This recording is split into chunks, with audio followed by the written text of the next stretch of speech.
even as we've seen the massive shift away from traditional print to digital media, we've also witnessed the enthusiastically massive adoption of hip-hop pedagogies into multimodal composition. And as Paul Miller reminds us, this is a good beginning. My contention is that this shift has occurred through what I'm calling a cutification of hip-hop.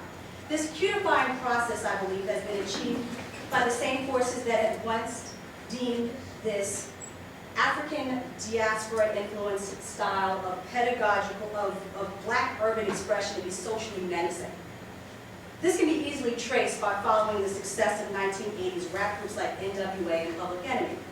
With their profane language and socially explicit lyrical content, rap groups originally drew harsh criticism and angry responses from a strange coalition comprised of right-leaning law enforcement agencies and conservative citizen groups, as well as liberal activists like Al Sharpton, Jesse Jackson, and Tipper Gore. Over time, however, following incidents like the video-recorded beating of Rodney King and the Los Angeles riots that ensued, along with a series of white-on-black hate crimes and police brutality incidents across New York City and throughout the rest of the country, individuals across the American white mainstream began paying closer attention to the political content of hip-hop and began realizing that beyond some of the doubtlessly problematic content, there was a great deal of profound social and cultural criticism contained in this alternative African-American English vernacular form.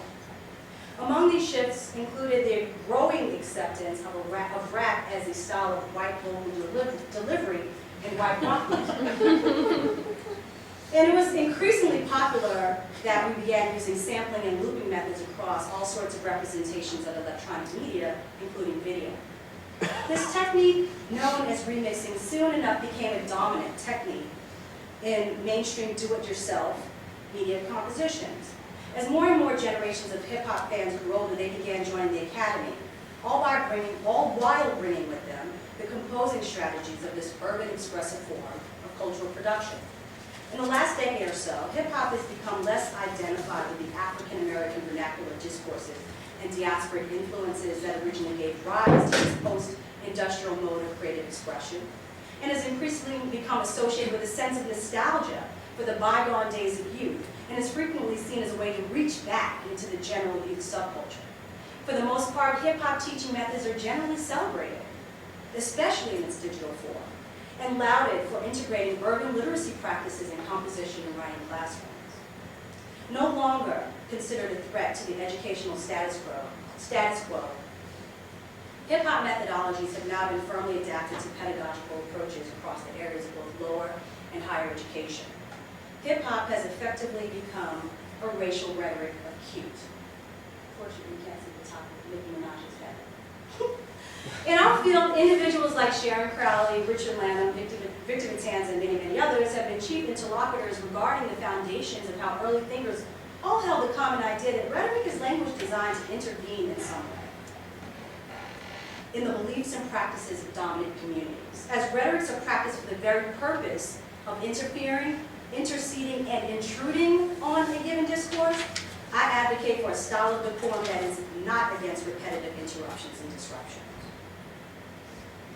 Hip-hop is, of course, infamous for indecorous speech. No one can deny that problematic discourses associated with violence against women, homophobia, and habits of conspicuous consumption appear as recurrent themes across the music genre. However, it should be remembered that rap is just a type of vocal style, just like a cappella is a type of vocal style. Talking over a beat is just another neutral lyrical delivery. Any content whatsoever can be delivered.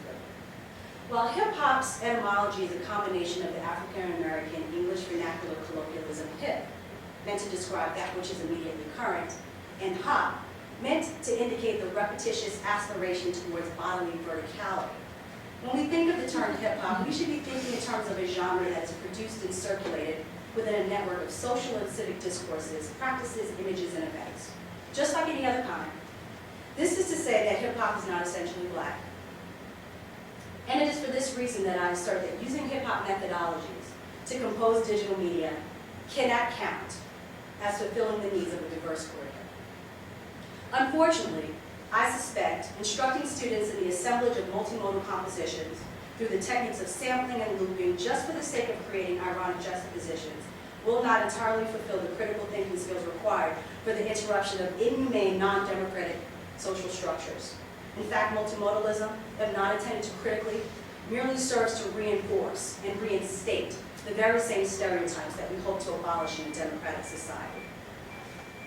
For the purpose of teaching, using multimodalism for the purpose of teaching students how to generate a logical flow of ideas through a critical layering of primary, secondary, and tertiary references is a good pedagogy for bringing about the rupture of totalizing assumptions and ideologies about gender, race, class, and ability.